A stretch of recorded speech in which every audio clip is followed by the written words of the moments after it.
Let's go back to our top story this morning. More than 10,000 European lorry drivers and poultry workers asked to receive temporary UK visas as the government seeks to limit disruption in the run-up to Christmas.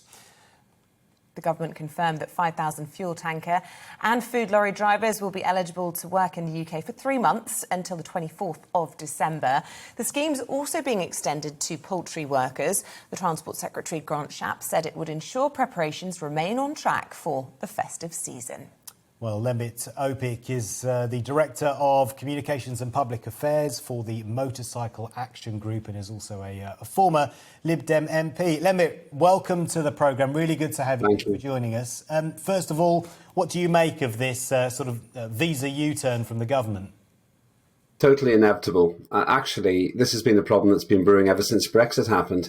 The visa system in this country is Byzantine. It's really complex. For example, the relocation sector, they're the people who bring employees into this country, has been complaining about this for a long time.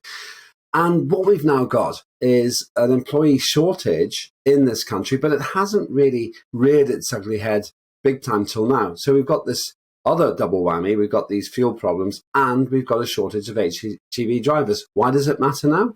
Because finally, the public are realizing that things are missing from their shelves.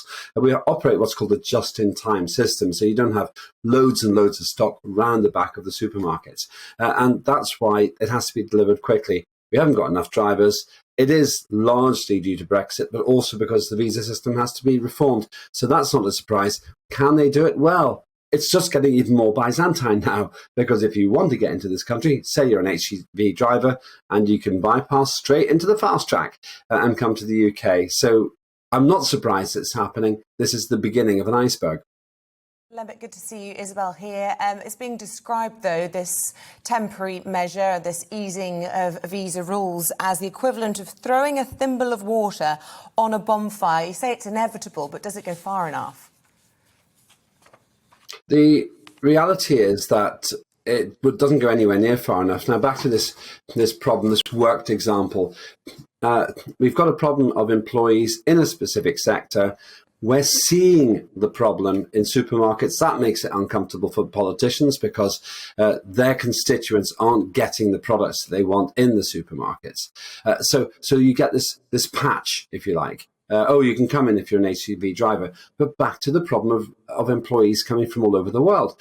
The government keeps telling us that they want the post-Brexit Britain to be the go-to destination for what's called inward investment, so that companies all over the world say, oh, we'll come to the UK now and invest here. You can't relocate your employees here unless you can get them in with a visa.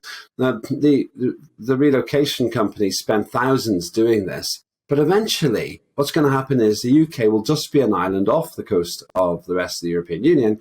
And people will say, well, we'll just go to Frankfurt. It's just a lot easier. And we've got a massive market, 500 million people instead of 60 million. Now, I'm not rehearsing the Brexit debate again. One of my great complaints about my former party is they can't live in the present. So we have to accept we're not about to go back into the EU. But what the Home Office has to do is recognise that just because people aren't moaning about the rest of the visa system doesn't mean it's working. So yes, it is the tip of the iceberg. It is inevitable this would happen, but it's going to keep getting worse, patch after patch after patch, making the visa system even more complex. One more warning here. A lot of people voted Brexit because they thought that we would control our borders. The government may not have that power if economic forces just sweep those borders away. Yeah, and, you know, we don't want to rehash the whole Brexit debate, but unfortunately it does kind of bring it back to the fore, this whole issue, doesn't it? And, one argument in defence of what we're seeing at the moment is this is exactly what Brexit was designed to do, to bring back control so that when there are these problems, these shortages, then we can respond as we are now seeing and we are now doing. Well, yes, in that sense. We're not rehearsing the ins and outs of Brexit because there's no point in saying, oh, we're going to reverse that. And the Remainers would love that. They would say, oh, we told you so. OK, well, tell us so. We're going to stay out of the European Union for now. So we have to say, what do we do? My solution is simple. If I was the Home Secretary, this isn't a bid to get back into politics, by the way, so it's only a theoretical exercise. But if I was, I would look at the whole visa system and say, how do we make it simple? How do we make it possible for employees of any sector that we need to come in? One possibility is a points-based system, but we have to recognise that our current visa system has been built across decades where one problem's been fixed quickly, another problem's been fixed quickly. Then we had this Windrush scandal. People who spent half a century living here suddenly weren't British or suddenly being sent back to their home country where they only spent 3 years of their lives. We have to do this quickly. How do we do it? Have a working group with people from not just the road haulage sector and HGV drivers, but from all those other sectors that need people. Farming, fruit pickers have to be able to come here. They had a special patch, but also high-level managers, people with specialist skills. Have a working group. Do it calmly. Now, you may not know this, but the Home Office has said they are going to be reviewing the visa system.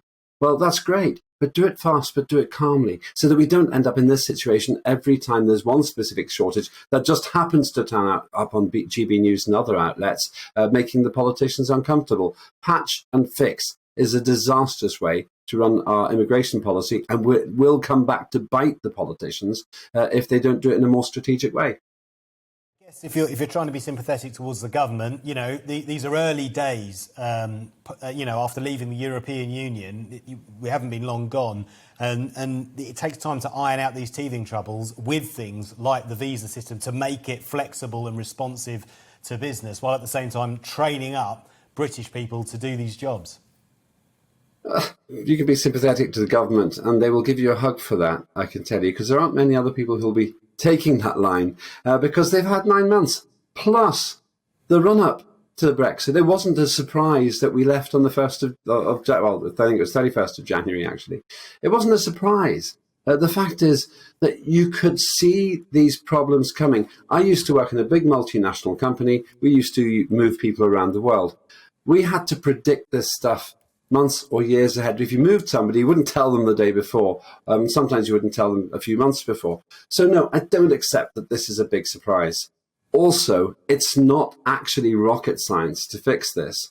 The Australians have a points-based system. Maybe that would work. Or alternatively, we could have a look at all the side steps and all of the little loopholes. That means if you're determined to come into this country, and if you've got enough money, you'll get the visa. What we actually need to do is make sure, to use a phrase from your earlier item, we don't have one rule for one rule for another. Because at the moment, if you can throw money at the problem, you've probably got a way of getting in. If you're a small-time HGV delivery company, it's going to be really hard for you to fill those spaces. So my advice to the government is, take a breath, have a look, accept the responsibility, you should have done this before, and then work with the experts. And the experts aren't you in Parliament. The experts are people out here in the real world who are trying to fill spaces in HGV jobs and also in other specialist jobs and high-level management jobs, and make Britain a go-to place for work. Otherwise, we are putting the shutters up from the inside. People will just fly over from New York to Frankfurt, to Brussels, to Paris, and say, it's just too tough to get into Britain these days. If we have an inadvertent hostile environment, then people will simply say, goodbye Britain, hello EU, and the whole Brexit project collapses, even for those who really wanted it in the first place. We need to let people into this country, otherwise it's just not going to work economically. Just finally, Lembit, who is responsible for this panic buying, if indeed anyone is responsible and it's not just one of those things? Well, in the immediate instance, we are, because we get scared. And it's so easy to think, well, if other people are doing it, we should do it too. And that's what happens with petrol. Petrol's actually a make or break thing for people. If you've got a third of a tank and you've got to get your kids to school, you're going to fill up. And you can't blame the public for feeling that way. The oil companies and politicians say there's no need to panic buy. Well, it's all very well to say that, but once it starts, it's a self-perpetuating thing. So I would actually go back to the starting point. You can feel sorry for the government. I don't, because a lot of people in the road haulage sector have been saying, and actually Fairfield UK, one of the campaigning groups, have been saying, you're going to have a staff shortage, do something about it. It seems the only people who didn't realise this, once again, were the politicians, but we're all paying the price. I could say to everyone, keep calm and carry on. That's not going to work. I'll turn around to the government and say, you're going to have to take a few weekends back at the office, get the visa system sorted out, and then we can get back to business. There's plenty of oil. There just aren't people to deliver it. And as long as there aren't, then I, for one, will not condemn ordinary people who are just about managing with COVID and everything else. for wanting to have a full tank and getting on with their lives.